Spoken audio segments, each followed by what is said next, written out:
नमस्कार, DIG न्यूजमध्ये आपले स्वागत आहे। महाराष्ट्रातली मोठी आणि खळबळजनक बातमी। प्रजासत्ताक दिनाच्या दिवशीच वाद। पालकमंत्री गिरीश महाजन यांनी आपल्या भाषणात संविधान निर्माते डॉक्टर बाबासाहेब आंबेडकर यांचे नाव न घेतल्याने संतापाची लाट उसळली आहे। या प्रकरणावर वनविभागातील महिला कर्मचारी माधवी जाधव यांनी तीव्र रोष व्यक्त केला आहे। आता बातमी विस्तारपूर्वक। आज देशभरात प्रजासत्ताक दिन मोठ्या उत्साहात आणि तिरंग्याच्या साक्षीने साजरा केला जात असताना नाशिक येथे आयोजित कार्यक्रमात पालकमंत्री गिरीश महाजन यांनी भाषण करण्यात आले। या भाषणात सर्व महापुरुष आणि थोर महिलांचा नाव घेण्यात आले। मात्र या भाषणात ज्यांनी भारताला संविधान दिले, लोकशाहीची पायाभरणी केली, त्या डॉक्टर बाबासाहेब आंबेडकरांचे नावच घेतले गेले नाही। ही बाब अनेकांना धक्का देणारी ठरली। यावर तीव्र प्रतिक्रिया देत माधवी जाधव म्हणाल्या, ज्यांनी संविधान दिलं, लोकशाही घडवली, त्या बाबासाहेबांचं नाव वगळणं ही माफ न करण्यासारखी चूक आहे। मला सस्पेंड केलं तरी चालेल, पण मी माफी मागणार नाही।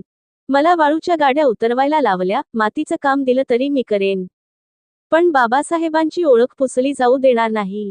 पालकमंत्र्यांनी तात्काळ आपली चूक स्वीकारली पाहिजे।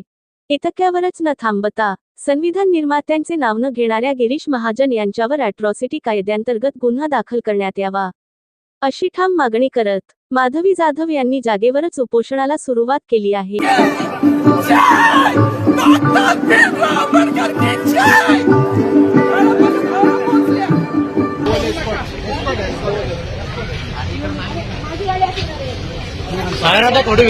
पण आज संविधान दिवस आहे हे सगळ्यांना माहिती आहे। जे कायमच ज्यांना पिढ्यानपिढ्या त्यांचं ऋण फिटणार नाही असे डॉक्टर बाबासाहेब आंबेडकर, ज्यांनी हिंदू कोड बिल, म्हणजे आज मला शोकांतिका आहे की मी जेव्हा जय भीमचा नारा लावला तेव्हा मला पोलीस स्टेशनला घेऊन येणारी जी महिला होती तिला पण म्हटलं, बाई आज तुझी वर्दी घालून मला घेऊन चालली ना पोलीस स्टेशनला, हे पण त्या बाबासाहेबांची कृपा आहे बरं तुझ्यावर।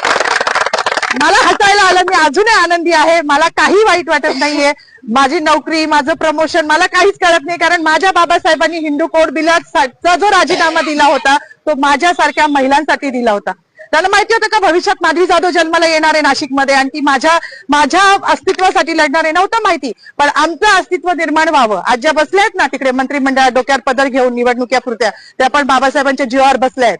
नाही तर विशिष्ट जातीने तेच काम करायचं असं लिहून ठेवलं होतं। चूल आणि मूल याच्या पलीकडे ह्यांच्या संविधानानुसार कुठला वाव स्त्रीला नव्हता। आणि ज्या संविधानाने आज मला ही ताकद दिली आहे, त्या बाबाला जेव्हा हे संपवायला जात आहे तेव्हा त्यांची ही लेख तेवढ्याच निडरतेने उभी राहिली आणि ह्याचा मला खूप अभिमान आहे। जास्त काही बोलणार नाही। गिरीश महाजनांनी जो बाबासाहेबांचा अपमान केला आहे तो भरून निघण्यासारखा नाही। म्हणजे त्यांच्या दृष्टिकोनातून पाप धुवायला आता कुंभमेळा येतोय, तिथे जरी त्यांनी नदीत आंघोळ केली तरी तो धुतला जाणार नाही, इतकं मोठं पाप त्यांनी केलेलं आहे। त्यांचं पाप जेव्हा संविधानाच्याच मार्गाने त्यांच्यावर अॅट्रॉसिटी दाखल होईल ना तेव्हाच ते धुतलं जाईल।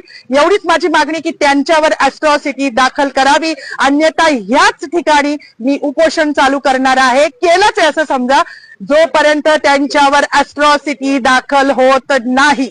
बाकी मला काही म्हणायचं नाही।